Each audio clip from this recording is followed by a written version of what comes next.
What's on the silver screen? I got some takes you wouldn't believe. Popmosis Film. Hi, welcome. This is Popmosis Film, and today we're featuring a personal favorite of mine, a movie that I love ever since I was a young kid, and I still love to this day. It's Hook. And I have with me Josiah. Hello, it's Josiah. And it's me, as always. So, Josiah, go ahead and go over the director tidbits and whatnot. Sweet, thank you, Paul. So, December 11th, 1991, this film was released with a budget of $70 million. It opened at $13 million, which is not great, and it ended up making $300 million worldwide. And that December, I was realizing even as we watched it, it was a kind of a Christmas movie. It's like one of those Christmas movies that's not really a Christmas movie, but it kind of indirectly is a Christmas movie, which I totally didn't realize until watching it, now as a kid. That part I didn't notice. It is directed, of course, by Steven Spielberg, who in retrospect has not really been kind to this movie. It's written by James V. Hart, who wrote Coppola's Dracula around this time, and interestingly to me, Muppet Treasure Island. It's kind of funny. It's like, I guess you become like the pirate guy. You're writing pirate movies. And Nick Castle is interesting because he directed Last Starfighter. He would go on to direct Dennis the Menace a few years after this. He was Michael Myers. He was the person who played Michael Myers. He wrote Escape from New York for John Carpenter, but he was actually one of the writers and originally was going to direct this. So he was attached for quite a long time. Oh, wow. To direct the film. So it kind of shifted gears and ended up in Spielberg's pocket.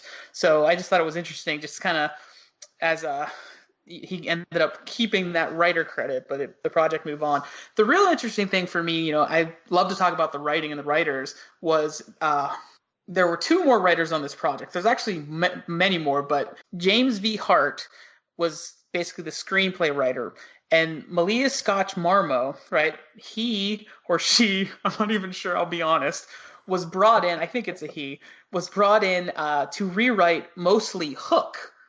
And he wrote Madeline a few years later, so kind of in the same wheelhouse, but was specifically brought in to rewrite Hook. And uncredited on this film was Carrie Fisher, who was brought in to rewrite a lot of Tinkerbell's lines. So a lot of the stuff that those two characters say that is their sort of best stuff probably is credited to those two writers. Carrie Fisher got no credit on this movie, although she does make a cameo. I don't know if we'll talk about that later.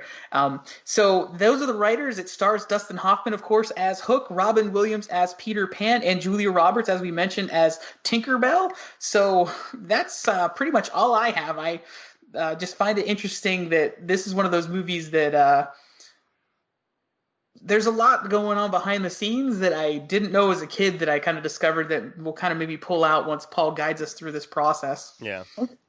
And so I'm wondering how was your relationship to the movie when you were a kid, and how is it now, and has that changed? This movie? Yeah. I thought it was a lot more fun. It's kind of a depressing movie as you watch it all. I thought it was a lot more lighthearted. I thought Rufio was in it way more than when I was watching it. I thought Rufio was in like 3/4 of the film, and then now I go back and watch it recently, and I'm like, oh, he's like in maybe 10-15 minutes, if that. Like in the dinner scene is the longest you see of Rufio. It's a weird movie. The soundtrack is it's phenomenal. But that's pretty much. I mean, I would kind of similar to what Tyler said. As the only parent in this little trio, it's definitely different watching it as a parent. Like, I relate to it in a different way. But one thing that as a kid, I love this movie. My cousins and we probably saw it on VHS the following summer after that Christmas release. And we loved it. We played Lost Boys. We had swords that we would pretend to go on adventures. I always had to be Rufio. I thought he was the coolest kid in the world. I had a couple action figures from this movie that came out. They weren't popular, so you could get them at the discount store. Big Lots is still around, but at the time, Big Lots was like a junk store. Like, it had The floors weren't even properly tiled. It was totally like ghetto store to the extreme. Yeah. And you could buy them at Big Lots really cheaply. So I had like Peter Pan, I had Hook, and I had Rufio. The only toy that I still have to this day as an adult from the line from that film is the Rufio figure, because I loved it and loved him so much. Now when I watch it, I'm like, I think if you're any age, if you're a day older than the actor that is Rufio, you think this guy is ridiculous. Looking back on it now, so I see more of those things definitely, but I can also grab on to some of that nostalgia that I had and the love that I had, because I truly did love this movie. And this is the first time I've seen it in years and years and years, probably since that era of my life. I might have watched it once at some point later, but certainly not the whole thing where I sat and just watched it. It was also way longer than I thought it ever should be. 2 hours and like 20 something minutes. It was long. Half hours. It could have been 30, 40 minutes less. And which surprised me as a kid. I'm like, wow, maybe I saw the TV version or something where it was edited down. I don't know. But I wasn't like extreme with ADD, but I definitely did not have that kind of attention span. But I think watching it again, I still enjoy it, and I appreciate it on different levels, but I could see that if I saw this movie purely now as an adult, I would just not care for it. That's kind of the truth of it, though. Like, I understand why critics did not like this film. Totally. So when I first saw it, I was a little kid, and I just loved this movie. And in fact, and I know this is kind of I'm in the minority of this, but I think that it's my favorite John Williams soundtrack of all the soundtracks. That's including like Star Wars and Superman and Harry Potter and every single soundtrack every single movie that he's composed. I would say Hook is probably my favorite soundtrack, and to me, has the most memorable tunes. And in fact, it was actually the first CD that I ever bought. And I know I'm dating myself, but it's the first CD I ever bought, and I bought it at Tower Records way back in the day. And I played the crap out of that CD. Like every other day, I would just play the whole soundtrack, and just it was just captivating to me. And I would pretend a lot of times to be Peter Pan, and I liked how he did that thing where he put his hands on his thighs, on his hips, hips, on his hips. Yeah, he put his hand on his hips. Those are all body parts. I kind of feel like majestic. This is not an anatomy podcast. Not an anatomy podcast. Popmosis Anatomy. Oh yeah. I mean, this movie's near and dear to my heart. I bought the Super Nintendo game, and it's the game itself is not the best game. It's like a platformer, and it's a very mediocre platformer. But this movie is near and dear to my heart. Watching it now, I kind of see a lot of the flaws that it has. I mean, it's kind of, in a way, it's kind of a bloated film. And I know Steven Spielberg even admitted that this was probably his least favorite film of his whole filmography. Really, this one? And what was that? I said, really, this one. I guess West Side Story hasn't come out yet. Oh, sorry. Oh wow. And so the thing is one thing that he became friends with Robin Williams because of this movie. Yeah. And after Robin Williams passed away, he kind of appreciated this movie a little bit more. I think Robin Williams, this was kind of an interesting time in his career, because this was I think after Good Morning Vietnam, where he really exploded, and also Dead Poet Society. And he's really kind of finding his footing in terms of a dramatic actor and a comedic actor. Yeah. And so the thing is about this movie, what's kind of odd is that when he's Peter Banning, he's kind of a dick, a total dick to his kids, and he's angry a lot. But then he has moments of pure heart, where he, for instance, when he's at the Wendy's banquet, talking about how he's an orphan, and he's saying, "Oh, we're all orphans." That was a really great moment. And so he has little parts of him that show that he's Peter Pan deep down. But for the first third speaking as a parent and as an asshole, even assholes love their kids. So yeah. But it's funny that like he was just like, I remember like his kids were playing and he just outright like has an outburst and like yells at them, and it's like even to this day, like I'm an old man and it's kind of alarming, Yeah. like kind of conjure that the sort of that fear you have as a kid when like an adult yells at you, and so it kind of took me back to that.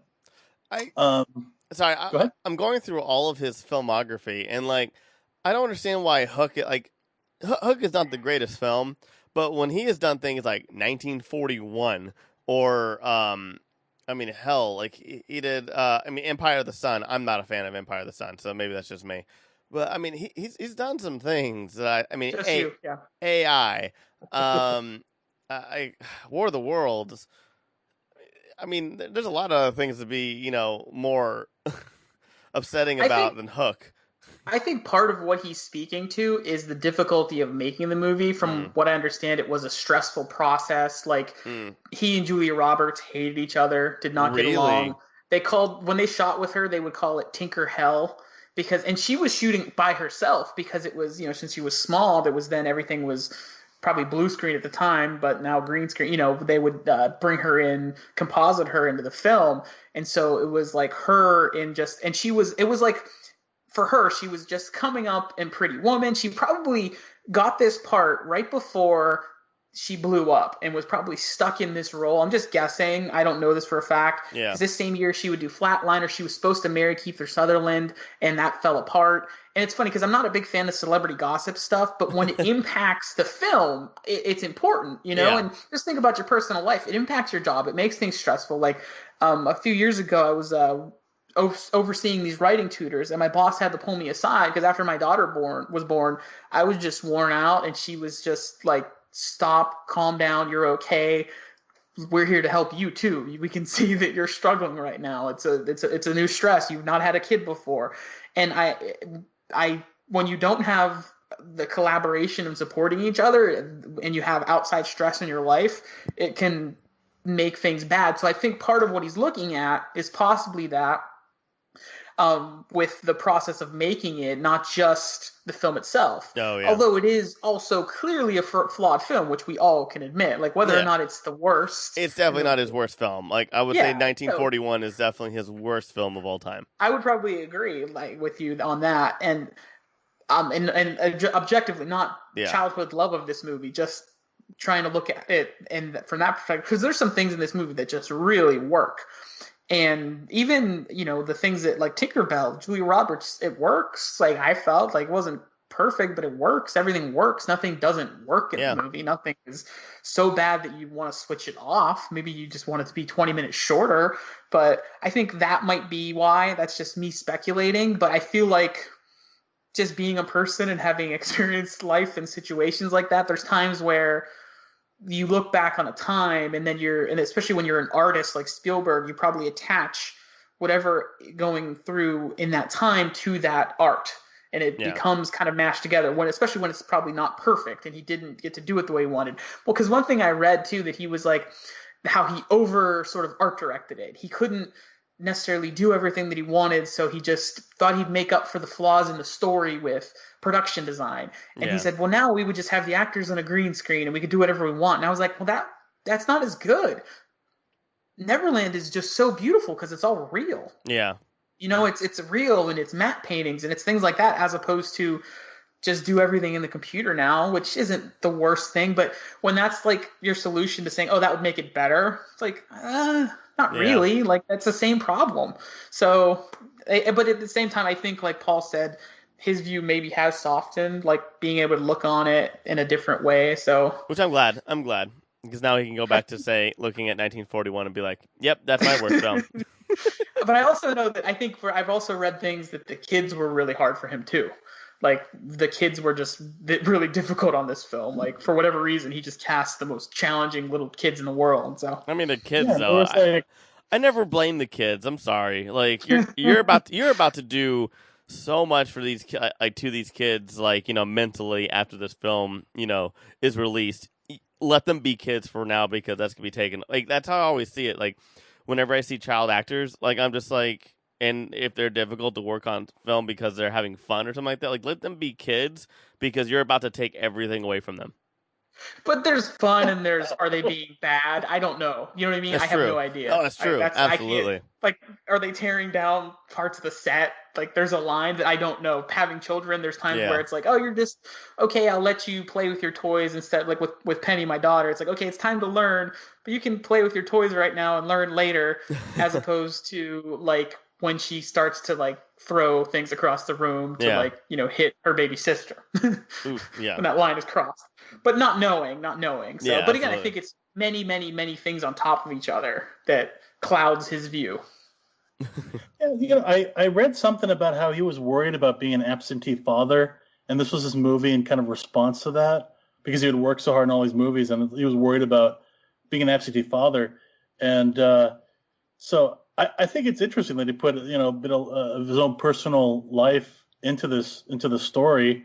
And I mean, the one thing that I really always kind of gravitated towards this movie is that the whole concept of like not wanting to grow up. Yeah. And I'm something. It's something that I guess maybe our generation can be blamed for, that we like kind of hold on to things that you know wasn't near and dear to our heart when we were younger.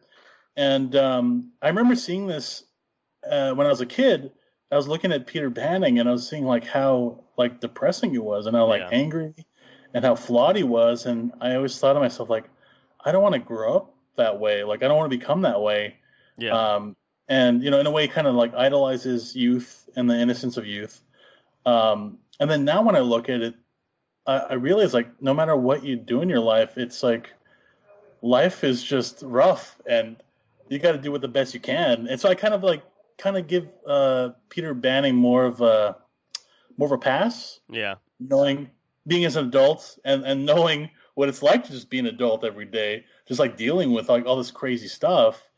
And so, I mean, has your guys' opinion of Peter Banning changed at all growing up? Or when I was a kid, I understood him, honestly. Like, you know, I think it was also because I grew up with my family. My parents were always working, and I didn't get to see my dad a lot at all. Like we had to have a, like a nanny all the time. It's pretty much how I grew up.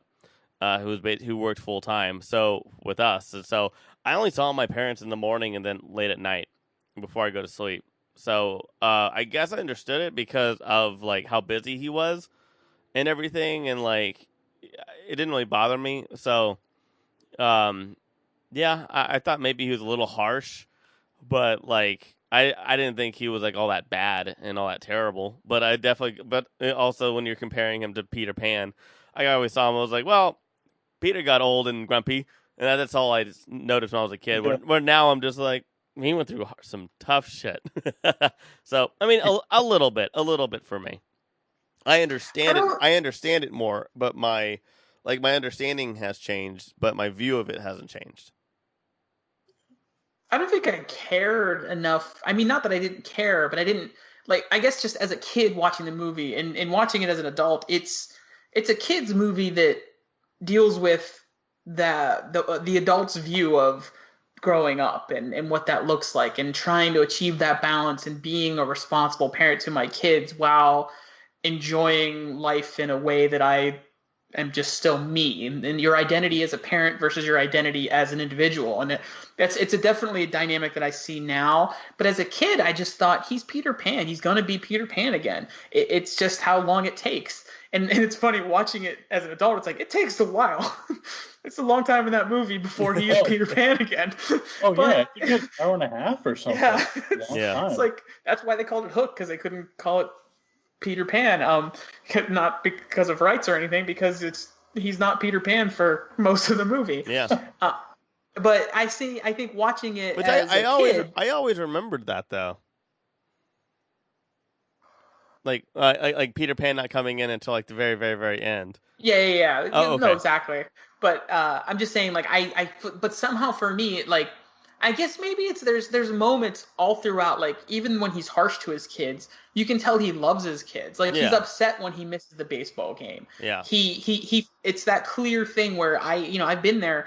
Particularly when I was talking about that time when my boss spoke to me. It's funny, I did not think this would come up. I was working and I was also teaching at night, right? And I had a new daughter, so I would work all day. I wouldn't even go home. I would leave straight to go to my teaching. And I would teach at night. And it wasn't every day of the week. It was maybe 1 or 2 nights a week. But this is like right when Penny was born. So that's just super exhausting as it is, plus the stress of work. And so I can get it because you're just so fried from those things, and you're doing it because of the kids. Because of the kids, you want to care for them, you want to provide for them, and you get caught up in that. And I think that's what his character was. So I saw that as a kid, but didn't care because I kind of got it. That why he does that is for the kids, and also I would just, there was enough of that. They gave you those breadcrumbs that of him being him, and it's just also Robin Williams that even though I don't know if he's perfect casting, there's just there's a twinkle in his eye that is always there no matter what. I think Robin Williams is perfectly casted in every movie he's been in. I think that man is so versatile. I think he was so versatile. He was so, like, him and Patton Oswalt, I think, are both like insanely talented that I would be fine. Like those two and Tilda Swinton, any role, cast them. And Octavia Spencer, those four. That's my. I'd have to say, and this is kind of a weird thing to say, but and I'm going to kind of contradict myself, but I think he was perfectly cast as the Peter Pan part of Peter Banning, like the playful, like energetic spirit that, like, kind of like this manic energy. Yeah. But not so much as Peter Banning. I think so. I know it's like there's the same character, but a lot of times I didn't like buy his grumpiness or his anger, and it's like, I don't know, you always see Robin Williams as a certain way, and so when he was acting that way, it was kind of disarming, and it was kind of shocking, I guess. What was it? That same year he did Aladdin in 91? I think Aladdin was 91 or 92. Right around the same. Yeah. I think it was. I'm thinking 92, but. But there was like a certain persona that Robin Williams had. The first part of Hook, it kind of is a very different side of Robin Williams, which you kind of don't see in his other parts later on. Maybe till later when he's more, he plays more disturbing characters like 1 Hour Photo. But I found that kind of strange that like that on one part he sold me, and the other part he didn't, but they're the same character, and just how like different that one character is. Yeah. So I want to segue to another amazing actor, and actually another amazing character. And I think, honestly, one of my favorite villains of all time is Captain Hook himself, played by Dustin Hoffman. Yeah. I particularly love this villain. I love how he chooses scenery and everything that he's in. I love how him and Bob Hoskins as Smee, they kind of play like an elderly gay couple. They actually played it that way. They specifically played it that way, and Spielberg kind of had to reel him in a little bit because he's like, it is a kids movie, but they really legitimately, that's how they played it, and it works. And it's funny, when I'm a kid, I was like, oh man, these guys are best friends. Being married, I saw like, yeah, that's more like the relationship I have with my wife than it is with one of you guys, my buddies. But yeah, I love that chemistry with the both of them, and there's a particular part where Smee, he takes his earwax and he like forms it into a ball and like uses it to wax Hook's mustache. Like there's this little like nuances to the performance that are like really play well off each other.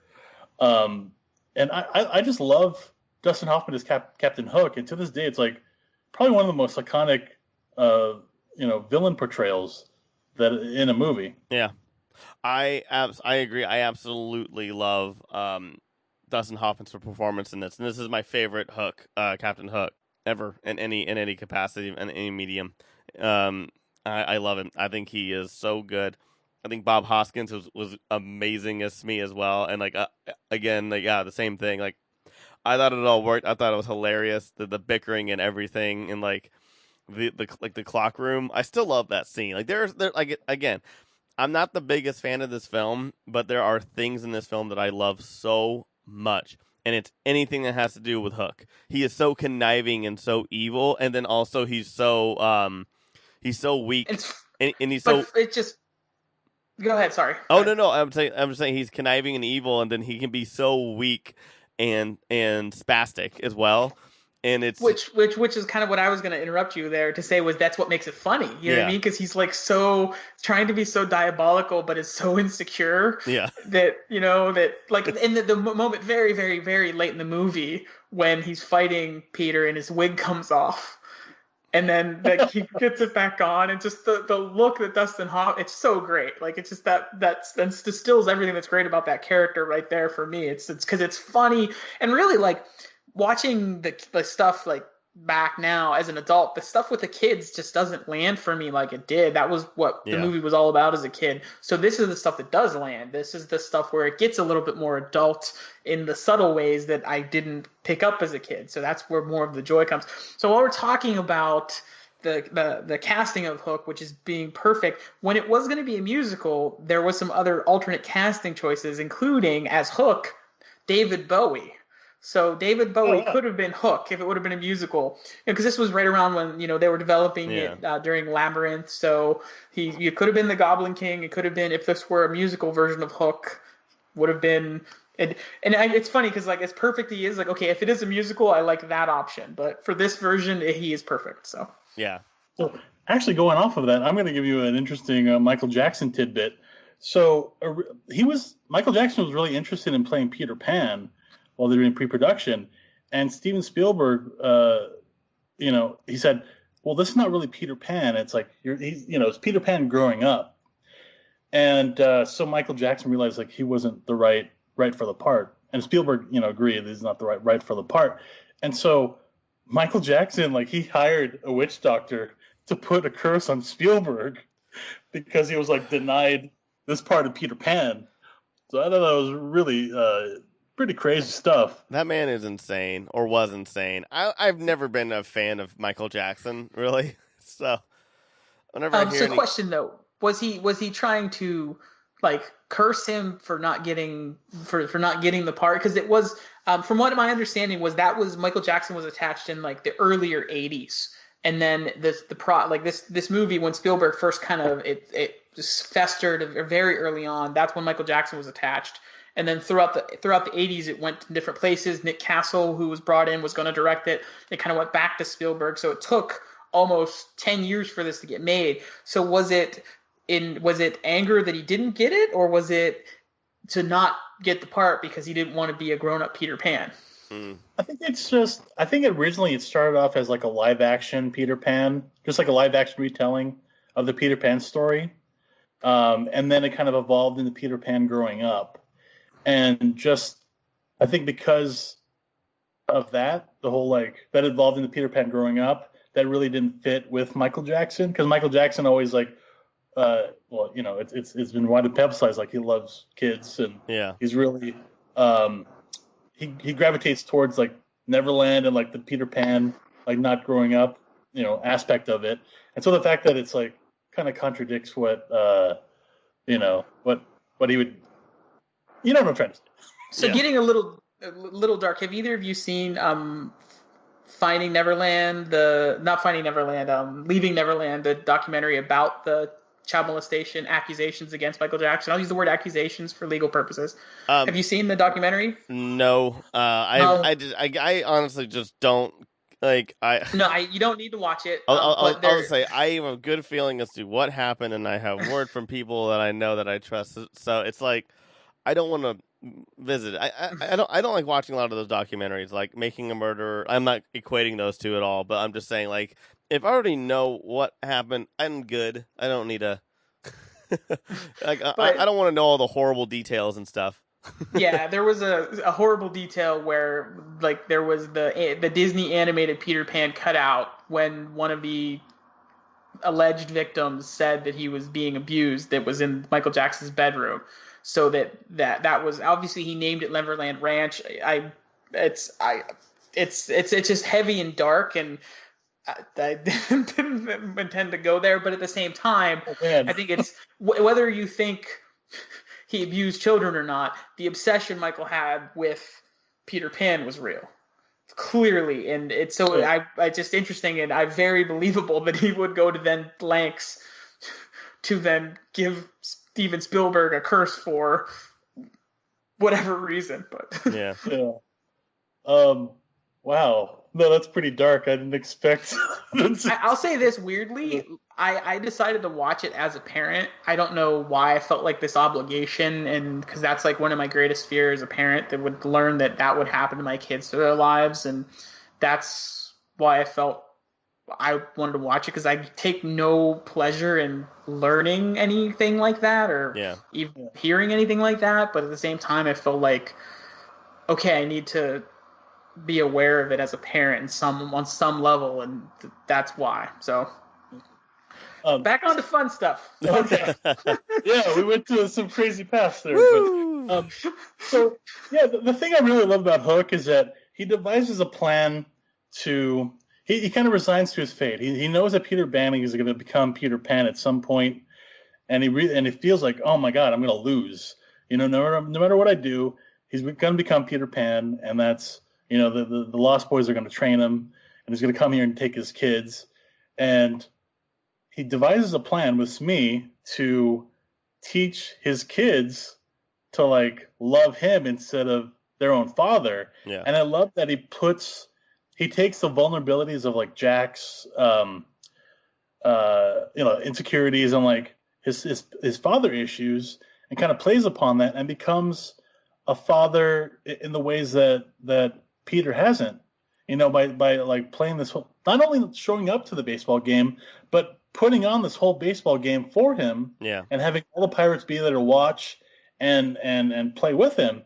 And I love particularly there's a scene where somebody in the crowd says, "Hey, he's stealing the base," and a pirate comes out and he like shoots the pirate, and they're like, "No, bad form." So it's like pirates would interpret baseball in like that kind of way, And I love that it's like a little character moment showing how like the Pirates are. But I really love that part of Hook in that he is seeking to kind of like corrupt his kids in a way and like steal that victory from Peter Pan. And I think that's a great villainous moment. I actually really like the whole not relationship, but the whole time that Hook actually had Peter Pan's son, because like even when I was a kid, I loved it because that's like the ultimate revenge to have on Peter Pan, is to not only take away your child, but also to have them want to stay and have them want to have a guardian like Hook, your main villain, instead. Like, Neverland, they fought for years and years and years and years, and Hook lost his hand. So his response to that is, I'm taking your son. And not only am I taking your son, he is choosing me over you. And I'm like, and I just think that it's like, the whole thing is interesting because he's not like honestly like creepy about it. He's just more like, hey, your dad's an asshole. And the kid's like, yeah, he is. And he's just like, okay, well, if you want a family, here's a family. Like it's a little creepy, but like I'm saying, like in a lot of other movies and documentaries of stuff that we've heard about children, there's a lot of other creepier things that can happen with somebody trying to manipulate a kid to join them. Where Hook is more just like, hey, why don't you live here forever and be a pirate? It is more about that and seeing all the pirates as family as opposed to being like really like scary and creepy. So yeah, like Hook's point, it's not this nefarious, I'm going to abuse you in any way. It's just I'm gonna abuse your father by taking you and making you want me more. I'll say this because like it's interesting you say that as a father, like you want your kids. It can be draining because they need you all the time. They the baby's crying. My daughter, who is 3, she'll wake up in the middle of the night and she'll see me and she'll literally just turn around, go back into her bedroom because I'm supposed to come in and lay down with her. And like she knows that I know that. And you're just exhausted, but at the same time, it makes you feel good because you're needed by that person. Like no one else has ever needed you in your life. It's a beautiful thing as a parent, but at the same time, there's moments of relief when your kid might gravitate towards someone else. Like, for example, when my in-laws will give my daughter a bath, right? I don't have to give her a bath. Great. But then it's really sweet when she's like, no, I want you to do it, Dad. I'm like, okay. But then if they never picked you, you would be devastated. Like, the other day, my daughter was talking about her aunt, right? And my wife is Vietnamese, so it's Bac Tao, which is just how you say Aunt Tao in Vietnamese. Bac means older sister, so Bac Tao.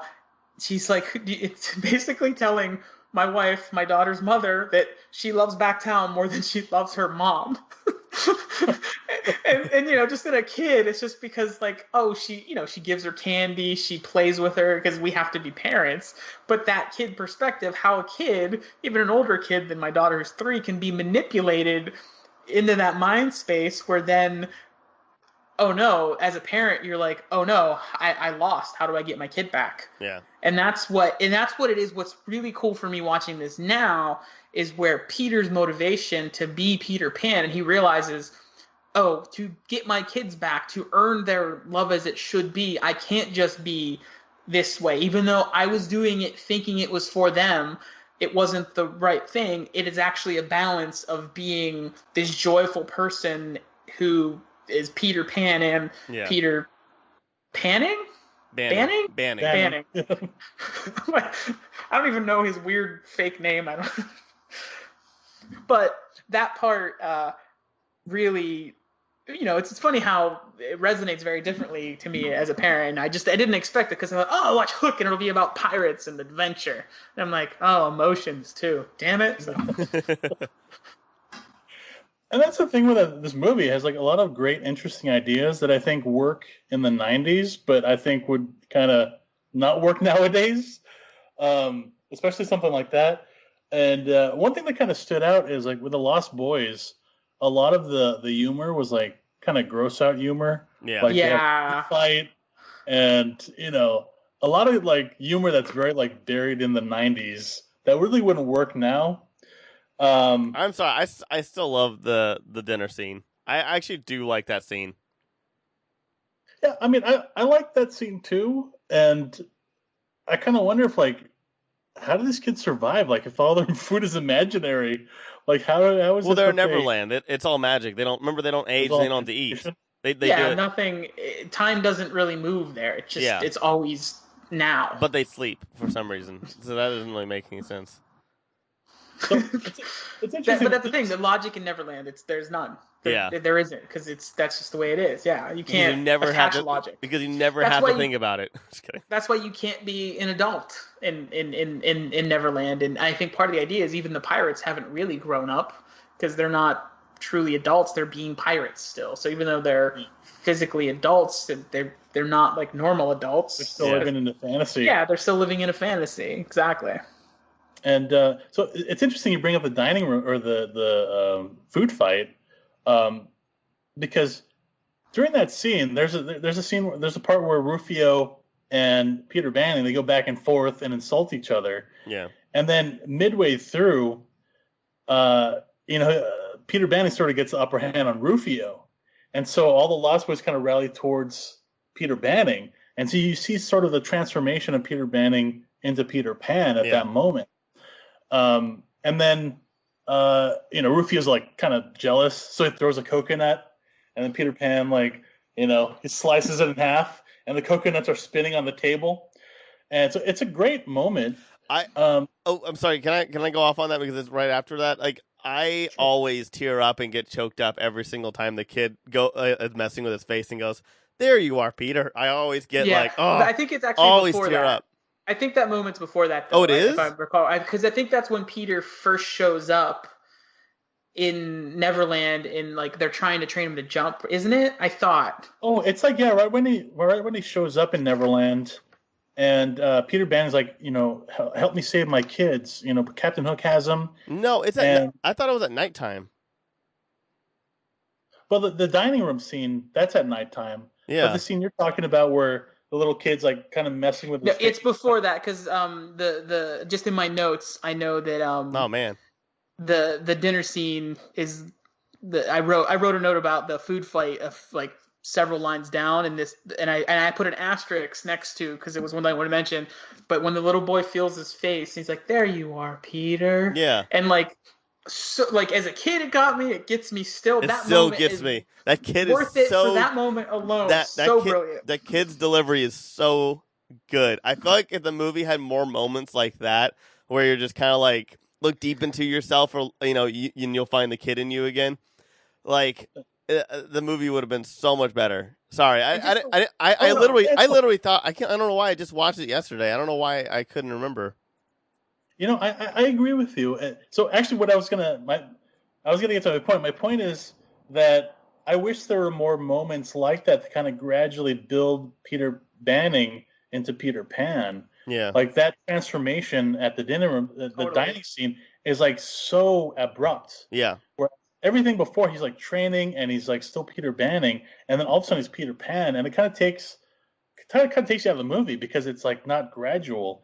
And if they had more moments like that where he's feeling his face and was like, "Oh, there you are, Peter." I liked it when he sliced it and then everybody's looked at it, because it took imagination it took him to finally have to use his imagination. It was like the first time he used his imagination since he was a kid. Is essentially what it was showing when he cuts the coconut, because he couldn't see the coconut or anything, right? It was just everything was just invisible. The coconut was there. The coconut was there. So he could only see the coconut? No, he could see the coconut actually was there, and it was real. The coconut. So the rest of the stuff he couldn't see.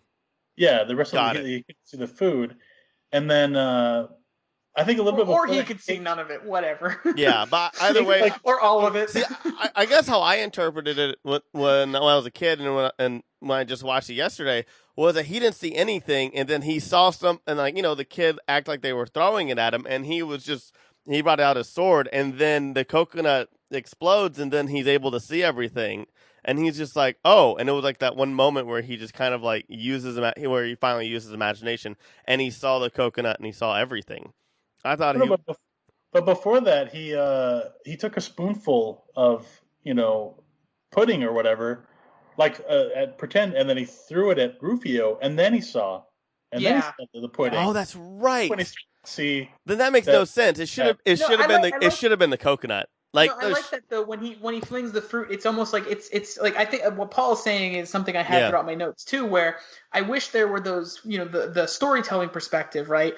There needed to be little nuggets of things that slowly Peter becomes Peter Pan again, right? Yeah. Little nuggets here and there. There's the kid touching his face, and there is, I don't remember when it happens, the moment where he goes into like the original house the Lost Boys all lived in and stuff, and like the tree or whatever. And that's a nice moment, and like some Tinkerbell conversations, but like that's it. There wasn't really much. It needed to be like more things like that. But that moment when he flings the food is one of them for me, as much where he's like almost like just going into the joy of the silliness of it, because and that's after they argued, right? The name calling thing. And so then he kind of, and that loosens him up, and then he flings it, and he's like, for that split second, he believes, and then he does believe. And then he is able to engage in that moment because he let go of Peter Banning. Yeah. And so, but I wish though there were more little bits and tidbits throughout the whole first half, however the movie, to get to there. There just wasn't enough of them beforehand, because then it feels like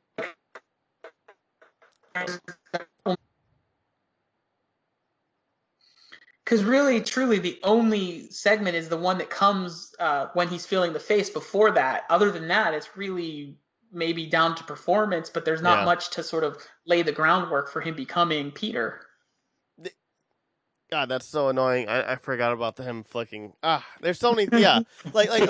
Well, it's funny though, because like I wouldn't remember. The only reason I know the order is because it's in my notes, and it's funny that you guys are talking about the specific things that are in my notes. So it's kind of cool that whether we're remembering it in sequence, it's the same things that we connect with, and what works about this movie is clearly the same thing that we all kind of see. Yeah, we all see it, right?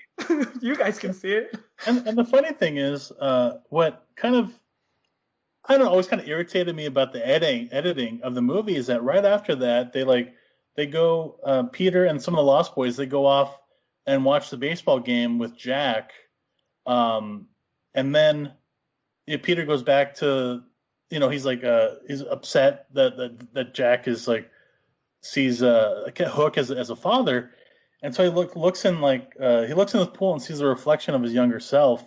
And then he gets hit with a baseball, and then he goes into the treehouse that he was burned up by Hook. And then it triggers all the memories of him as Peter Pan, and like his backstory is like a little kid that ran away from home, tried to come back home, and then there's another kid that replaced him, and like this tragic backstory. And I kind of wish that whole element, that whole tragic backstory in that treehouse happened right after that dining room scene, because you have like it's escalating, like, hey, he's becoming more Peter Pan, and then you have that epiphany where there's a full transformation of him into Peter Pan. Yeah. And I feel like that pirate scene, that like undercover pirate scene with the Lost Boys, kind of like ruined it. Takes away from that momentum. Yeah. I agree. And that's an example of a scene that doesn't necessarily even need to be in the movie. Yeah. Like, I agree. Really. I think it would have been a lot better in a shock if when he were to go to the pirate ship and see his son dressed up as Hook, would be a way more of a shock than seeing that progress kind of like takes away the shock at the end. Like you could still have the baseball sequence as a baseball sequence, but not like Peter going to it. Yeah. Because like I think it takes away from then the climax when Peter finally shows up for real. Yeah, because it's a moment that is a growing moment for his son. So like, and like not having him there would also show the opposite of what's happening, is the growth like Peter Banning becoming young again, where his son is becoming older, and totally, and having like that, like even like it would have been actually kind of cool had it not really been a baseball game, or maybe I'm wrong, but I was thinking like Hook could give him more adult activities to do, and like what I was saying is in seeing like that the opposite that thing is happening, like having him like be part of a crew and working and having a job or something like that, and then it's like as like the father's becoming younger, he's becoming older, and like at the end it's just kind of like having that battle. But I guess the baseball scene makes sense because he missed his baseball game, I guess. No, I felt like the baseball stuff was all there sort of to like create something that they could sort of almost shoehorn thematically. Yeah. Because watching the movie, I felt like the movie could have started on the airplane ride.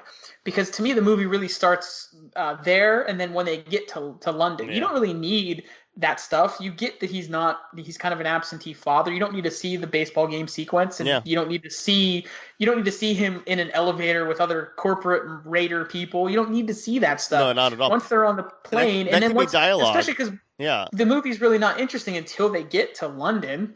And and the dialogue tells you, and it doesn't seem, it's good dialogue. It feels natural. There's some exposition in there, but not in a forced way to me. I thought that's one of the things that worked about the movie. It sets it up well.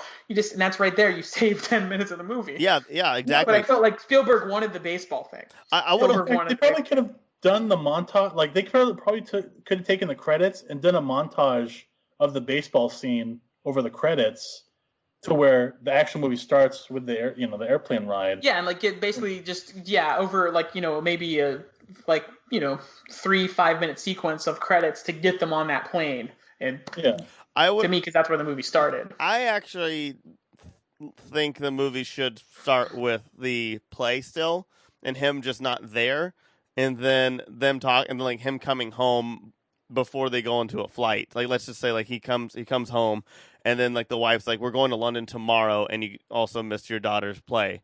And he's just like, "Yeah, I was busy." And then they go to bed, and then they wake up, and then it's like, I don't know, like the chime on an airplane, and then the camera opens up, and they're on the plane, and that's it. Like it just shows his disregard. He missed the thing, and they're going to London. Boom, there. That's all the transition you get. And you understand it, and then it's him and Jack arguing, and then Jack being like, you don't go to my baseball games, and he's just like, yeah, I'm putting food on the table. Shut the fuck up, kid. I think they just wanted so badly. Sorry to interrupt, Paul. I think they wanted so badly that what was the line, like hit a home run, Jack, or something like that. They just like wanted run home, Jack. They wanted that so badly that they like, we gotta get the baseball stuff in there. And even though it's kind of sort of a little bit funny and sad when the guy from work shows up with like the big old 80s camcorder to record his son playing the show to that. I like, but go ahead, Paul. Oh, so I kind of like the fact that he shows up at his daughter's play, but doesn't show up at the baseball game, because it makes it more of an insult for Jack that he's there for his sister. And that plays in the movie. I think he even says that, because doesn't even Hook say that to him when he gives him the... Yeah. Hook's like he goes to... Yeah. Hook plays that angle. Because at first Hook, also we didn't mention, Hook tries to get both of the kids because they're both captured, and they're both in his little classroom, and the daughter is just too tough and just basically just takes her away because he knows, okay, I can work my way on Jack, but I don't remember the daughter's the character's name, but he couldn't, like, it's like, okay, you're too tough for me. But I think that works so well because it shows that, Peter Banning is trying the hardest he can to be a parent, and in some ways he's succeeding and in other ways he's not. And so in a way that by failing one kid, or by succeeding in one kid, it almost makes the other kid kind of like the failure hurt more, And I like that nuance to that relationship in the family. Yeah, that's true. I mean, and that's great, but the movie, you don't need it for the movie. You still get there's that dynamic in the relationship. You could just have Hook saying it. You don't necessarily need to see it. And I'm just, again, because my main thing is the movie was just too long, and you got to make hard decisions somewhere. Like, that's the thing where there's got to be hard decisions to make. Like, this is a kid's movie that's 2 hours and 20 minutes long. It's somewhere you got to say, okay, we got to be tougher about these cuts. Yeah. Someone's got to go. I think that, I think this movie would be a lot stronger if you took out maybe half an hour, 45 minutes. I think it would have been a much stronger movie. See, maybe I was just a weird kid. I liked the movies longer than if they were shorter, because that meant more TV time and less nap time or chores time. Like, I don't know why I loved longer movies. I mean, I think fixing the beginning to making it more, of a better story and storytelling and throughout the movie would have been a lot better for me, both as a kid and I guess the length for me, the length for me as a kid was an issue. Is I just wanted them to get to Neverland. Yeah, that especially as a kid, and that's what I was saying. And like, honestly, that's what I wanted. I should have said this earlier, but I also remember when I was a kid. And I got the same feeling again too when he's kidnapping the kids and you don't see anything, and then like they're at the charity event and everything's shaking and getting dark and stuff like that, and then they come home and Moira's hurt and then Toodles is like freaking out. That scared me as like a motherfucker when I was a kid, and even now watching it again, I still my blood pressure still rose, and I still was getting like flashbacks when I was a kid, like being terrified of what's happening, because like the music, it just going in and out, the dark, when it would get dark and light, I will say that that was awesome. It was so well done. I loved it. As a kid, it scared me, and it scares me as an adult and a parent now.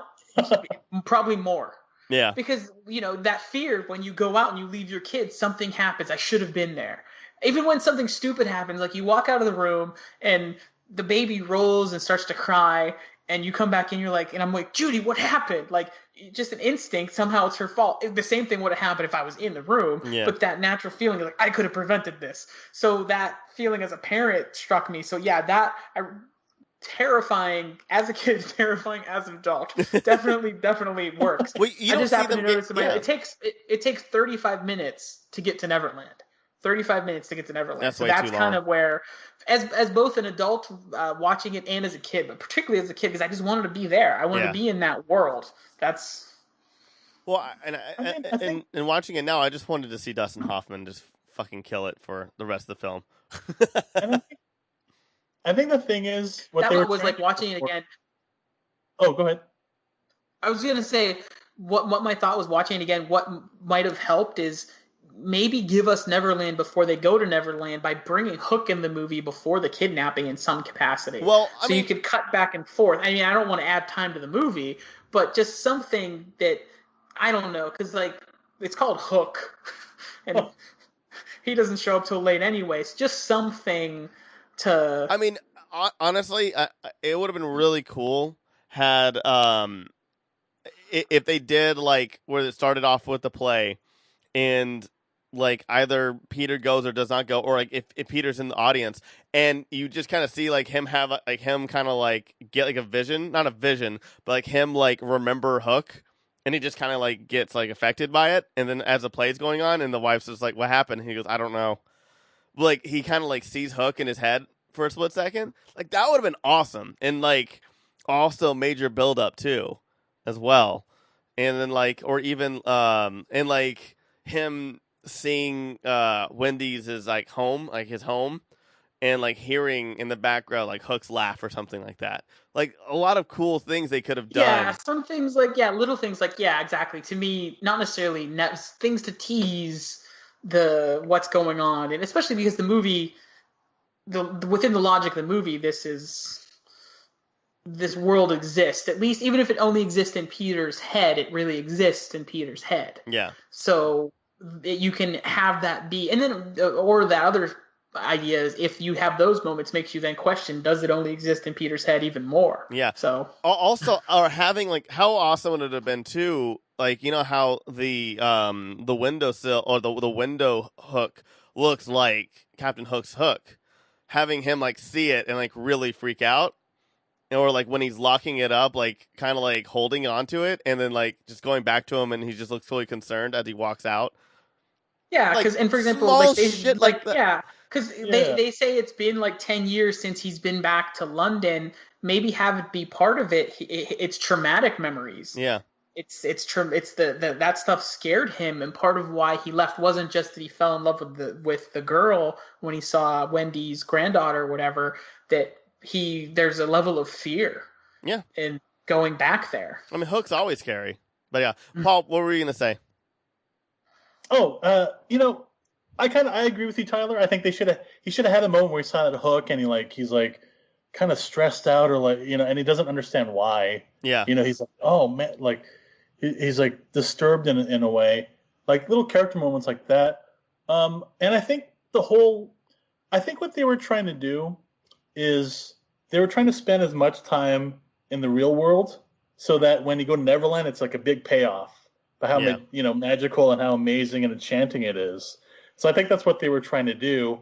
This movie feels like they had so many ideas and they just didn't know how to stuff all the ideas in there. Yeah, to make it more coherent. Yeah. And one particular moment that I thought should have had a payoff is right before Peter goes to the charity banquet for Wendy. He gives Jack a pocket watch that was, I don't know, a family heirloom or something. So he gives it there's like this character moment between the two of them. Yeah. Which later Jack destroys. Yeah. And I would have liked the scene where Peter sees that it's destroyed and is really brokenhearted about it. Like, that was, like, he sees that as, like, the turning point of, like, hey, I'm feeling as a father that my son destroyed something of my past, something that's, you know, like something that I was using to connect with him and to be a part of his life, that, you know, my son, like, destroyed this. So I was kind of hoping that watch would kind of come back later. Yeah, it doesn't pay off. Or, like, how cool would it have been if, like, Hook, like, sent it to Peter Pan and the Lost Boys as, like, a message. Oh yeah. Like, and he just receives a broken watch. Yeah, and and then that kind of drives him to get upset and then go have a vision. In fact, that could have been a scene between the banquet, or that could have been a scene between the dinner. That dinner scene with the food fight. I like how you initially called what was a food fight? The banquet. The banquet. The imaginary banquet. So a scene between that, and then we had a banquet. And then when he goes in the treehouse, like, that's instead of him being hit in the head with a ball, it's seeing that that watch broken that sends him into the treehouse, and I think that would have been a great moment. Talking about this pisses me off because I want to see a remake of this film so badly, but I don't want anybody playing Hook but Dustin Hoffman, and I know that's impossible now.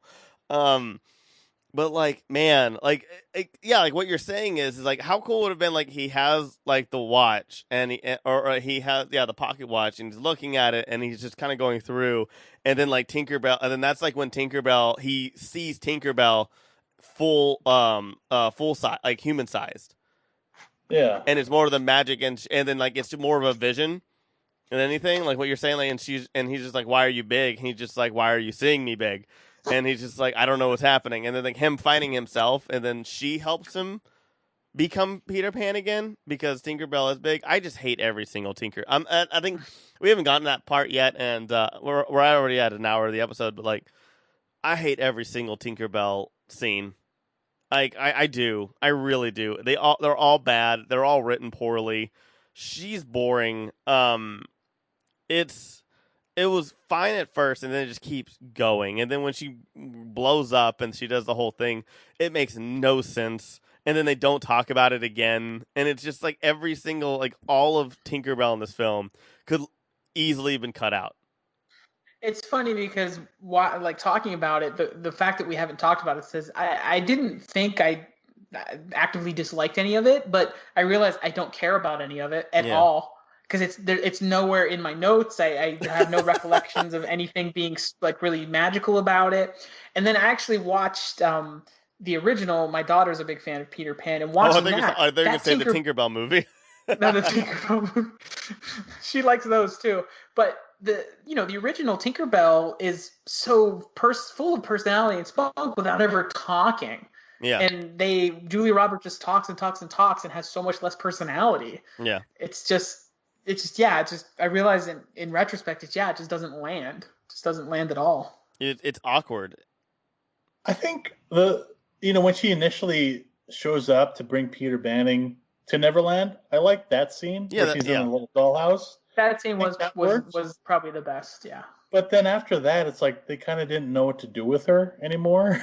And the funny thing, that scene was the most connected to sort of the animated Peter Pan and the story of Peter Pan. That like. The Tinkerbell in the dollhouse and being in the nursery and all that stuff kind of. And there's a lot of things with that as well. Like it pays homage to the stage play where the audience has to clap, so when he starts clapping and stuff like that.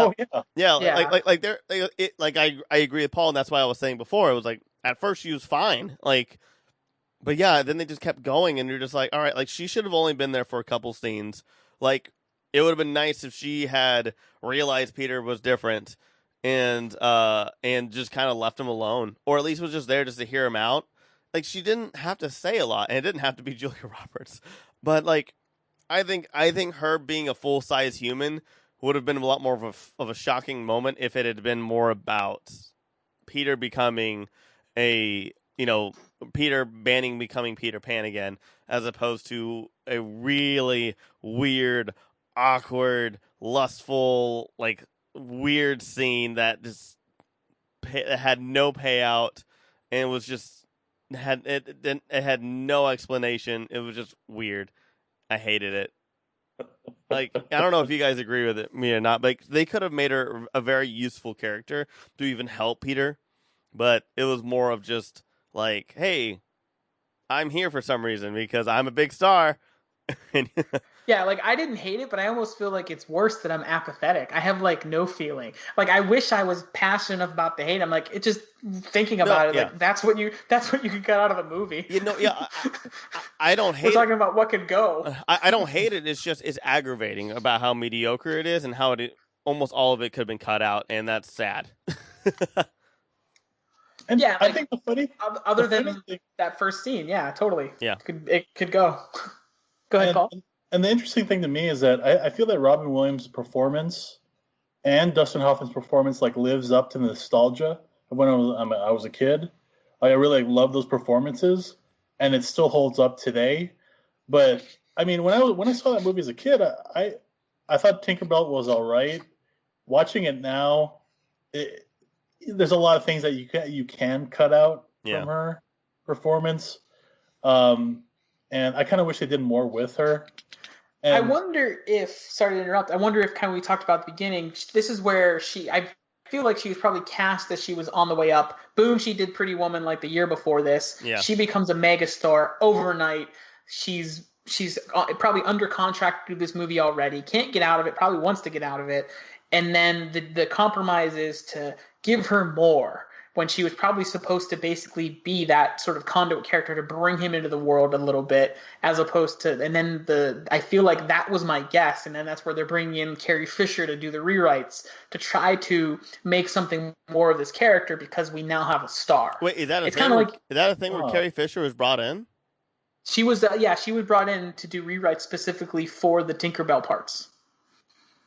I mean, that makes sense that, like, yeah, I love Carrie Fisher, because when the movie came out, she hit it big. And, like, hey, let's really push out our, play our strong suits. Like, let's really push the fact that, hey, Julie Roberts is here and she's a star. That's just my guess without actual knowledge of that, but I know that Carrie Fisher was brought in late in the game to do rewrites for that character, and can only imagine that's why, because if you look at where she was in her career, all of a sudden she's a huge star with Pretty Woman. And so it's kind of like the same thing with Batman Forever with Jim Carrey, where they did reshoots and they punched up his character and gave him a lot more to do.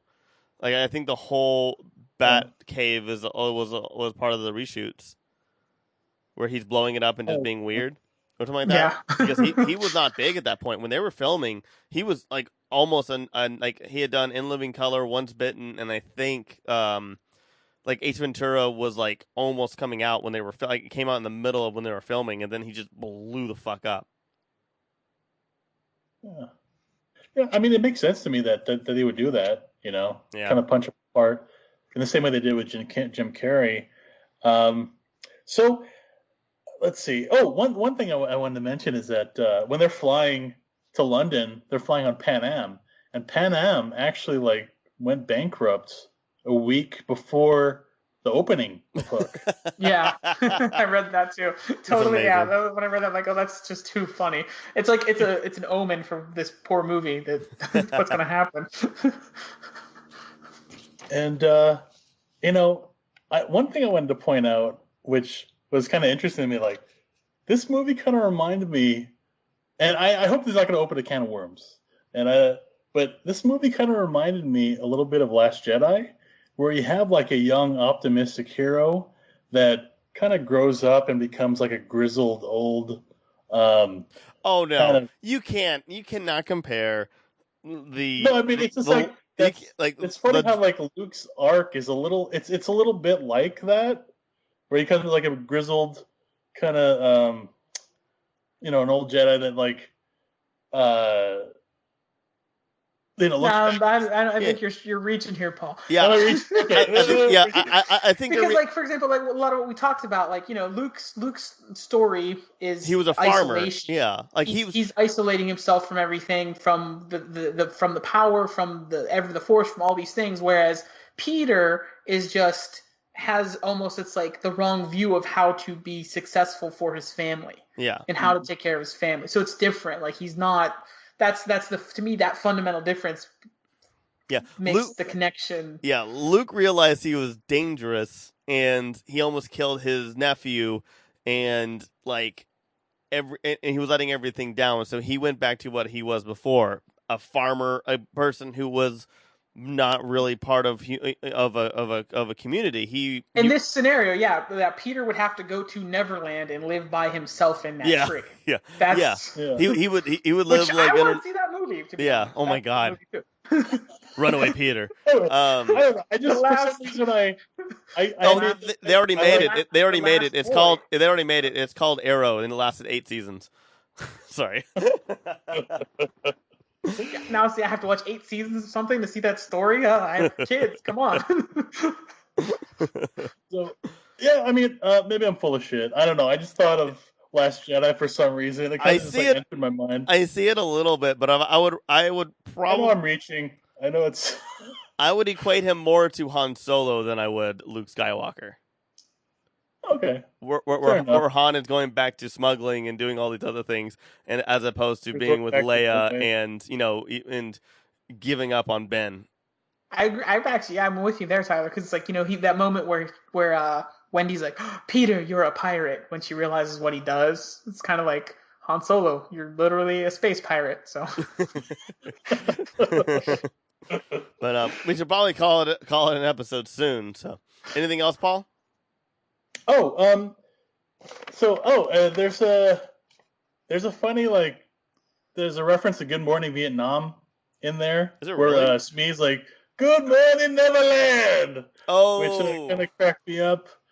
And then I remember Toodles at the end when he he opens up his bag of marbles and he starts flying away, and he says I think he says Carpe Diem, or he says like something that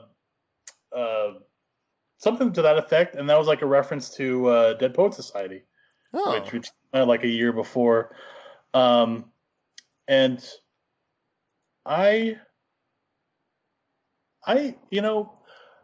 the funny thing about this movie is there's so many different ideas, and I feel like the editing could have been pared down a little bit to kind of make the ideas that were there kind of shine more. So one thing that always kind of bugged me is the way it ends. It feels like, I mean, I like the whole idea of a battle between the pirates and the Lost Boys. And, it sucks that Rufio dies. And I thought, that was where that moment in that battle, it's like this childish battle suddenly becomes very grown up. That was how that felt. Watching it, as a kid, this is a real fight. Yeah, and it really kind of changed the tone of the film. A little too much. Yeah, it made it a little too serious all of a sudden that Rufio died, when really it would have been better if he survived and then and he's hurt. Peter Pan passed the torch to Rufio. Yeah, that he took over leadership, but he's willing to relinquish it. I cannot believe they killed him off. I agree with you. Just watching it, I was just like, this still makes no sense. Totally and everything. Hey, I mentioned in the beginning that toy is the one toy that I kept. You think someone in the marketing department would be like, no, don't kill Rufio. He's the one who we're gonna have be in the cartoon The Lost Boys that's gonna come out on Saturday mornings after this. Which I wish that happened. Where was that in 1991? Well, he's dead. I think. But it's Neverland. But I think that I'll say this: the death of Rufio is one of the moments that makes me there's the discussion we haven't had is this real? Is this in Peter's head? Which is part of what the movie at least wants you to sort of debate, particularly at the end, where Peter's on the outside in the snow and he kind of comes to, and was he out looking for the kids really in Neverland, or was he just in the city? And there's a guy sweeping the floor and it turns out it's Smee. And then he looks over to the fountain. It's a really cool shot where Tinkerbell is talking to him and she's glowing and the sun starts to come up behind her and he's kind of covering his eyes. And then as the sun comes up, she disappears. So that question, wait, was she ever really there at all? Did any of this actually happen? Was it him going through this, mentally, emotionally catharsis because he needed to? Yes, or not that kind of moment, the movie wants you to question those things. It really sort of hammers it all home at the end. But I feel like Rufio, in the death of Rufio, is one of the moments before that hints at that very much, where the adult world is very real here. So therefore, this place can't exist. If that makes sense. I think it does exist because Wendy knows about it, Toodles knows about it, and then Peter, they all have the same memories. So I think so. That's just me. The delusional old people. I do think my personal take is that world really does exist within the world of that movie. I personally believe that. But I think the movie. Well, then the movie I thought the kid said something at the end of the movie. Didn't the kid say something too? Well, I mean, Toodles does fly at the very end of the movie. But I don't know. I mean, I guess we would know if the kid said something. I think the point, what you're also seeing is maybe that's the disconnect in why Spielberg doesn't like this movie. Like, maybe he wasn't sure, is this totally in reality or is this in Peter's head? Like, he didn't have that totally figured out, maybe. Yeah. And that's where some of that dissonance within the film itself comes from. All I know was one thing that's real about this movie is that my fear of alligators quadrupled after seeing this when I was a kid. My fear of being stabbed by a pirate went through the roof because I was all Rufio. I was Team Rufio. Yeah. Let me tell you that. What were we saying, Paul? I mean, I think, in my opinion, I think it is real. And I kind of interpreted Smee being there in a different way, and that, at the very last time you see Smee, right before, he's running away. Yeah, he's running away. He's running away. He's getting the jewels or whatever, and he's running away. And I kind of got the interpretation that he ran away to the real world. Yeah, and that's the way I interpreted it. I didn't even... yes, I agree. I think that's what it is, and that's why we only see him. We don't see anybody else. That makes so much more sense. And he's like kind of giving a knowing wink, like, "Hey, I know you're Peter Pan, but I'm going to sweep this road, like dirt." So, I love it. I didn't even realize. See, the only thing I think I'm with you, but the only thing that upsets me, that means Rufio is dead for sure. Oh yeah, I mean, I don't want Rufio to be dead. Good. I'm just kidding. I'm joking. He comes back. Yeah, he comes back as Zuko, and then he attacks the water tribe. Oh, Dante Bosco, man, I love Avatar so much.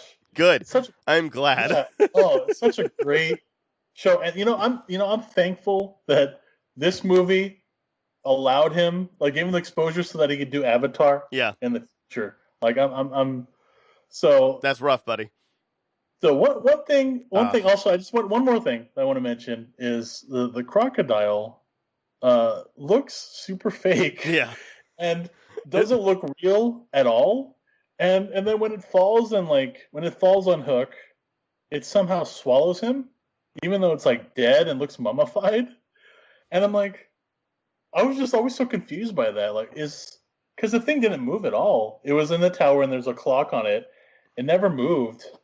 And then all of a sudden it's alive and it swallows up Hook. I think when I was a kid, I equated it to the tongue swooped him up. But like, yeah, like it is absolute shit. Like, how gorgeous that movie looks. That was the laziest, worst death of all time. Yeah, and there was no animatronics or anything like that. The guy who made Jaws can't even have an alligator just bite. The lesson should have been, don't show the alligator. Yeah. The less you see of the alligator, the better. And when they had him burp or something to show that he swallowed him. Yeah.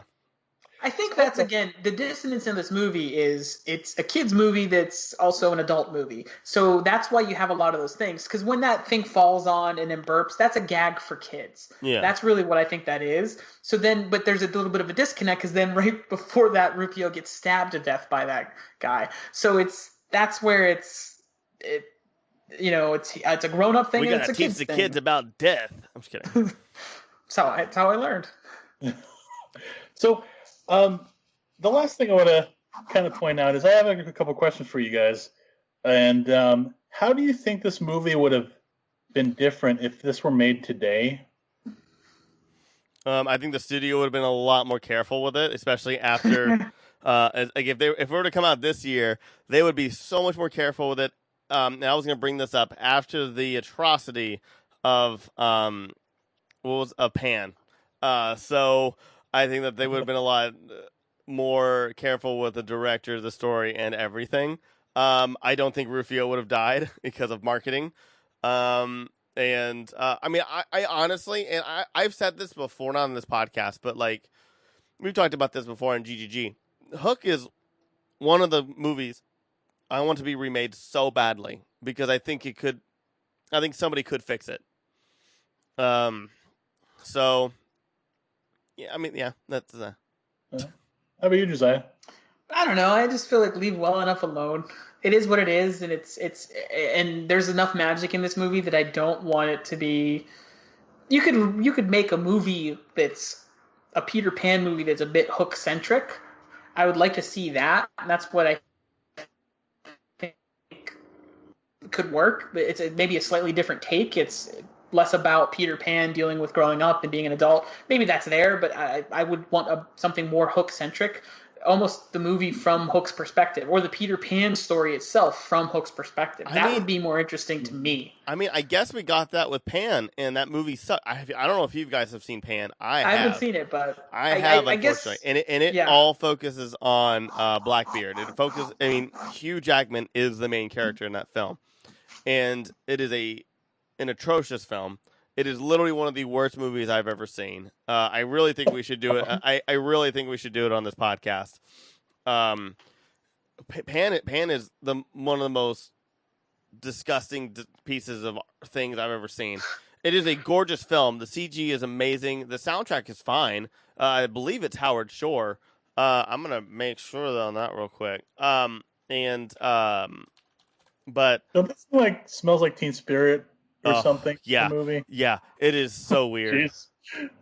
John Powell. I'm so sorry. John Powell did who also did How to Train Your Dragon, the Kung Fu Panda stuff with Hans Zimmer. John Powell has done some amazing, some of my absolute favorite soundtracks for film. So, yeah, the How to Train Your Dragon and Kung Fu Panda are two of my favorite soundtracks of all time, especially Kung Fu Panda 2. So. The music's fine. The graphics, the CG is phenomenal. But man, Hugh Jackman's terrible. The script is god awful, and the fact that they have like rock songs in the movie makes zero sense whatsoever. And and it's also offensive, especially it's very offensive, especially to Native Americans. So. It is. Hey, that's staying true to the original. Unfortunately. Yeah, unfortunately, yeah. That's the part where when I watched the original Peter Pan with my daughter, I'm like, let's try to distract you for 2 minutes. It's hard stuff. I think this movie, that if they made this movie today, I think they would be trying to pitch a cinematic universe. Like they'd have Toodles, a Hook story. They'd have Rufio, Hook story. I want the Rufio movie. I'm down for that. I actually did. Scene. I actually didn't. Lost Boys prequel. I didn't know until yesterday when I was reading up on it. I didn't know that Toodles is actually one of the original Lost Boys in the book, in the original story. Toodles is one of them. I didn't know that. And in the book, Toodles ends up married to Wendy as well. So that's a little bit of a hint that they're just he just lives with her in this version, but they end up married. No, I got it that they were married. I don't think that they were married in the film version. It was my take that they were not married. That was my take that they were married. She was just letting him be him. I don't know. I always got the impression that they were married. I always got the impression that he was just one of the orphans that just didn't move out. You know how like some, I have a friend that like he's like in his 40s and he never moved out of his mom's house. And so I just kind of assumed it was like that kind of relationship. That's kind of the way I took it too. So I'm okay. with Paul. But regardless, yeah, they're there together. So one thing I want to address is that as kids we like look back on this movie, with rose-tinted glasses, like we're very nostalgic for it. Do you think a kid nowadays that were to watch this, would they be as nostalgic about this movie as we were? You mean if they watched it today and then they went back and watched it 20 years later from now? Yes, correct. I don't think so, because I think I think that they have engineered kids movies a lot better, and I think kids nowadays have been with all the stuff nowadays. I think they understand good storytelling, to be honest. I honestly, if you watch, Adventure Time is a very phenomenal story, and I love it. It's one of my favorite world building shows. Even though the last couple seasons are not so great because Pendleton Ward's not part of it, but like, there's a lot of darkness in that show that kids got too, especially Ice King. Like once they started diving into Ice King's backstory, I just remember just like kids being like really sympathetic and really sad, and like as was I when I was watching it too. I was like, I just remember this one episode in which I know I've talked about this several times. Like there's an episode in Adventure Time where it's a musical episode, and these shows are these are only 12 to 15 minutes, episodes, and my study group and I almost were all in tears because of this episode just became really sad, and it started opening up about Ice King's backstory. And then there were just all these other articles talking about, and kids being like, that was the saddest story of all time. But you had to think about it. We're like, this one. So I feel like now you also like Avatar: Last Airbender in the mid 2000s, and then now you have other. There are so many movies and TV shows for kids that are very sad, and there's a lot of funny ones as well. But there's a lot of them that kind of go with all emotions, like with the movies, I would say How to Train Your Dragon films are all deal with very, very dark things. Like, the first one is, trying to be good enough to be a parent and also trying to show that, the way a community thinks is wrong. Second episode is about finding yourself and finding people from your past, like your mother, and then also losing, but in doing so, losing people who you have now. I'm not going to spoil that one. And then the third movie is all about letting go. Like, three really dark things and these movies are made for kids in mind, and kids are getting it. I remember being I went to see How to Train Your Dragon 3. I saw it first on a date, and then the second time I saw with a friend with kids, and all the kids were crying. And we're understanding and we're realizing what they were watching with this. So I think when this movie is now told now, all of our gripes and stuff, I really think that the kids would pick up on it as well, and they would not like this film. I want to say also, though, Paul and I were right at the target age for this movie. This came out in 91. I was born in 1982. Paul, you were born 81? 81, uh-huh. So, we were, the perfect window of age for this. And I think when that time was the time where kids were always ready for somewhat sophisticated content that still appeals to the kids, still has fart jokes in it with, the dinner sequence and the burp when the alligator falls on hook, still has those things in it, still has excitement and action, but has a little bit of depth to it. This movie, for example, when we were 9-10 years old, right? And at that time, though, this is also the late 80s, early 90s was really the transition period for that kind of content. You look at Exo Squad, which Paul knows that as one of my all-time favorite cartoons, really sophisticated. Even the X-Men animated series, Batman the animated series, those things that came out at that time really took it to the next level. And it was that stuff was kind of teased here and there, but it wasn't G.I. Joe anymore where bad guys laser fight and it gets solved. The sophistication jumped a lot. So I think it slowly happened. I agree that so that's where it's weird, because I agree to a certain extent that things got darker in the 90s, but it got darker and then it let up. Batman the Animated Series, as much as I love it, it's actually not my favorite animated series of Batman.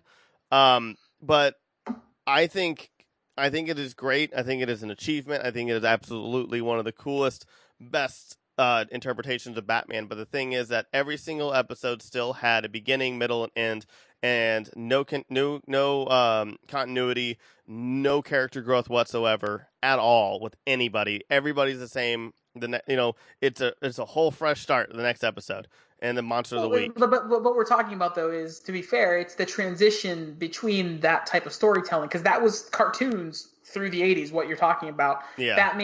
Batman was the one that was on the fence between both, where it was sophisticated, especially with the depiction of the villains. Like the Two-Face episode, Mr. Freeze, those are some really absolutely powerful things. Poison Ivy, the villains in particular, maybe you didn't get change over the course of the series, unfortunately, like you did in like Exo Squad, X-Men, some of these other things, but it was different. It was a game changer in that regard. And then I can't speak to what came a little bit after that, because by the time 3 years out, I'm now a teenager. I'm too cool for that. I might still be watching the stuff I did, but I'm not consuming the new content. Yeah, and I always watch cartoons, and I think that's why I've watched the progression of storytelling, and I feel like the 90s cartoons are fine. They were great for us because kind of what you were saying. It was a right direction for things to get darker and for kids to really see something different. And Hook also did the same thing with Rufio dying.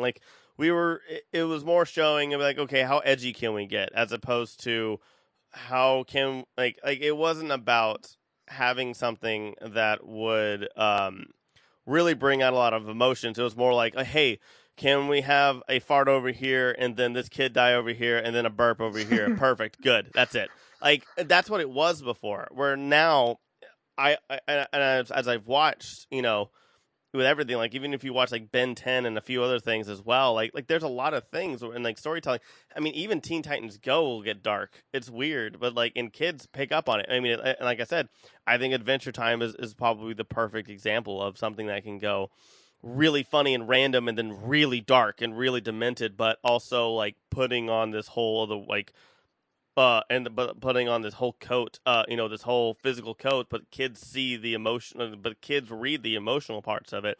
Like it might be all colorful and everybody's happy, but like even kids are just being like they're happy, but they're not real. Like there's a whole episode I won't even get to, like in season 4, I believe, where it's like everything on screen looks like everybody's happy, but internally they're all like really, really broken. But kids still pick up on it like crazy. Where we would not have done that in the 90s because we weren't used to it. We were used to like Pinky in the Brain and. One thing I think comparison-wise that we're doing that's maybe a little bit unfair is we're comparing the evolution of television cartoons to film, right? Yeah, that's true. And I feel like cinema for kids was definitely more sophisticated at this point. We've watched The Dark Crystal, which was meant to be a children's movie. That's heavy and dark. The rules were a little bit different in cinema. The movies were definitely darker. As a kid in the 80s, The Neverland Story, for example, really, that's a kid's movie, really heavy and intense and dark. I hate those movies. But I saw that movie in the movie theater. Yeah.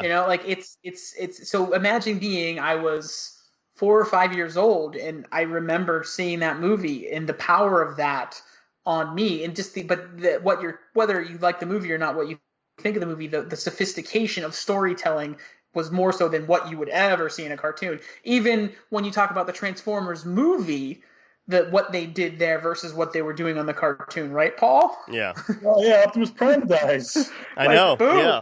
And poor 5-year-old me saw that movie in the theater and cried my eyes out. Yeah. No, I mean I understand. I mean I agree / disagree. Like I actually think not to dislike what you're saying, but no. I know.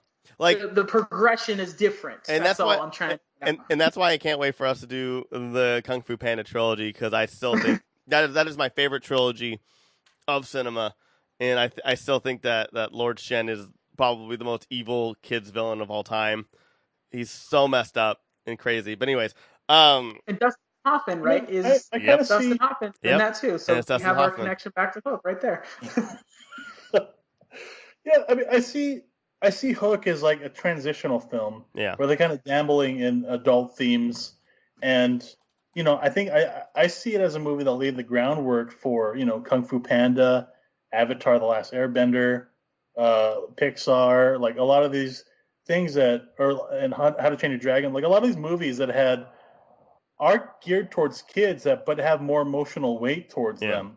And so I like Dark Crystal also, you kind of see that they were like, I see them as transitional films and to where they were kind of trusting kids with more adult themes and more, moving away from commercial properties like, G.I. Joe or Transformers and more into personal films that comment about, life and adulthood and growing up and, different emotional things that we as adults, deal with every day. And so, I don't know, I look back at this movie very fondly, even though I see all the, all the problems that it has, editing-wise, story-wise. I really have a fondness for it, and I mean, I appreciate that it's something that, I was nostalgic about, but still, in a way, holds up. Yeah. Given that my tastes have changed as an adult, and I could look at it at a very different perspective as an adult than I did as a kid watching it. Yeah. So if this were to be remade today, who would you cast as Captain Hook and who would you cast as Peter Banning? Peter Banning, I probably would do somebody. maybe like a Chris Pratt. Wow. Chris Pratt, maybe. Okay. I think that'd be kind of interesting because I mean he could play. I could kind of see him play like kind of like a goofy sort of character, like Peter Pan. He's perfected playing a man-child. That's his career, right? Yeah, so I kind of like that for that regard. Yeah. And then as far as Hook, Kurt Russell. That's what I'm just going for the obvious because of Guardians 2 here. But it would probably work. Yeah. So Hook's kind of a tough one. So I have two. Do you want me to tell you mine? Oh yeah. So sure. I would want Chris Pine as Peter Banning. Oh wow, okay. And then I would cast David Thewlis as Hook. He was Ares in Wonder Woman. He was also Lupin in the Harry Potter films. Harry Potter, yeah. He's an absolute phenomenal actor. I like him. But I if you're selling the movie, he's not getting the part. You know what I mean? Like, you want two names you can put above that marquee. I think he's big. I mean, it'll either be him or like. The fact that Paul had to ask who he was tells you all you need to know. And I loved him. He'd be great. Think he'd be fantastic. I mean, you have the Harry Potter fans with him. I mean, I would also put maybe Tom Hardy too. I'm all about the name. I just want the name. Give me the big name. Well, then I would put. I'm kidding. I'm kidding. I would do David Thewlis or Tom Hardy. I think Tom Hardy would do awesome because he is goofy. I mean, if you've seen Venom, he can do goofy. Yeah. How about you, Josiah? Who would you? I don't know. I'm not a fan of hypothetical castings. I don't know. I know that sounds silly. I just don't care. I like to debate it when you guys have answers, but I don't. You know what I mean? I don't think, because I guess I don't think about that way. I just think like more. Maybe if as a writer, if I thought more about the character first, and kind of formulated that, then I would be willing to make that leap. And I used to work in development where I would help come up with lists like this, and it was literally when we would do it, you would just name every possible name that you could name, and you would just go down that list until someone was interested in it. You know, for these kind of things, like, okay, you want to read for this, or if they're big enough, they don't have to audition, obviously. Yeah. But are you interested? And you go through the line. The one name I'm coming up in mind is maybe because he was originally going to possibly be. He was one of the people that was tossed around as Peter Pan or Peter Banning was Tom Hanks. So I would just kind of like to see. Since he's older on the other side, he could play that part because he couldn't possibly play the Peter Pan part anymore. So that's kind of the one that I come to mind now that I'm thinking about it after my dodging the question, essentially. So now that I'm thinking about it, I actually have two choices. So I'm going to stick with Peter Pan. Chris Pratt as Peter Pan. Okay. I think that would be a great choice. As far as Hook, on a purely self-indulgent note, Bruce Campbell. Oh God, he would be so much fun. He would be so good. I think just let him go buck wild. Just like let him do his thing. Full like Evil Dead 2. Bruce Campbell would be a great Captain Hook. And then either him. Who's my other guy? Okay, if they do Bruce Campbell, I would want Ted Raimi as Smee. That'd be amazing. Ted Raimi is we know who's directing it now. I think we've narrowed on who's directing it. I wouldn't. And if that's the case, I wouldn't be a fan of going down this road, Tobey Maguire as Peter Banning. Doesn't Tobey Maguire have a bad back? Isn't that why he quit acting? It could be his comeback vehicle. But my thought was actually for this, it would be interesting for that role. I don't know who it would be necessarily, but like kind of an actor in that place, like where Robert Downey Jr. was when he got cast as Iron Man, kind of like a little bit of a risk that could kind of use it, like somebody that was somebody we knew and maybe a former star who's kind of fallen off a little bit that could use that shine and obviously excel. Why the fuck are we talking about Jim Carrey then? Because that is Jim Carrey, especially right now. Oh yes, that's actually great. Jim Carrey would be amazing in this film. He, especially doing it now, after doing that'd be an interesting choice. Having it Jim Carrey and oh man. Oh, I remember my other guy. My other guy was Bryan Cranston. I think that would be an interesting choice. Yeah, he's really big on comedy. Okay, actually another one. Because he's one who can do the comedy but also be scary. John Hamm legit. too. Yeah, very much. John Hamm too. Ooh, yeah, John Hamm.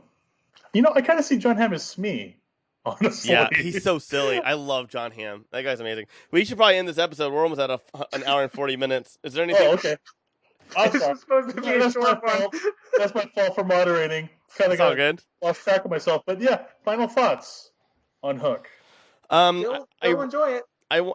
I like it. I don't want to watch it very often, maybe once every 5-6 years. I really do want a remake, though. I really do want to see somebody get this and really do make a very good, compelling film about, this fantasy world that everybody knows about Neverland. Everybody knows about Peter Pan still today. And I would really like it to see a Hook-centered film where he, and seeing the story again, and having an old Peter come back tale and just have it be good, and having a Tinkerbell that's not bad. Yeah. So yeah. Josiah? I still like it. I think I'll be interested to watch it a few more years down the line when my girls are a little bit older, to see how they can relate to it when they're the right age, because they're sort of too young for it. And I think it'll be cool because Penny is big fan of Peter Pan. She loves Peter Pan, loves the movie, loves the character Peter Pan, she loves going around singing "You Can Fly" or the "Following the Leader" song. So it'd be cool to see her when she's about 10. It's okay, I think you can handle this version of it now. So yeah. I'm gonna go ahead and forego final thoughts. I just have a self-indulgent request. If we could chant Rufio in the same way in the movie, okay, all together, alrighty, if we could close out that way, that'd be amazing to me. Okay. So, on 3, 1, 2, 3. Rufio! I couldn't. Josiah was way off too. There's a latency issue. Oh man. Okay.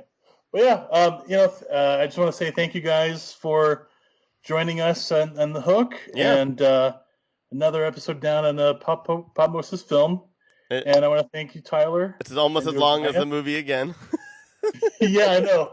We love this movie, and hopefully this is kind of helps you through your day. It's kind of a crazy world out there. I hope all of you are staying safe and staying healthy. Anything you guys want to plug in before we go? No, I listen to all the other GGG podcasts. Do that. Yeah. Awesome. And listen to your mother. I don't know. Wash your hands. Wear a mask. Alrighty. Well, did you have something else, Paul? Oh, that's it. Just want to thank everybody for listening. And if you haven't seen Hook already, go ahead and check it out on Amazon Prime or Vudu or whatever. I don't know how you guys saw it. I'm old-fashioned. I saw it on the Blu-ray. Just don't lose your marbles. Yeah, exactly. Don't lose your marbles. And and thanks for listening. And you can check out all of our shows and offerings on thegrandgeekgathering.com, on Google Podcasts, Apple Podcasts, on Spotify, on Stitcher. And, of course, don't forget our YouTube, where we have this show posted. We also have our Let's Plays, and we also have our new cooking show, The Grand Geek Eatery. And also don't forget that I stream on Twitch. We have Facebook, Instagram, Twitter. Use all the stuff. Please rate and review, and come and join the gathering. Please be safe. Wash your hands. Wear your mask. And GGG. What's on the silver screen? I got some takes you wouldn't believe. Popmosis Film. Grand Geek Gathering.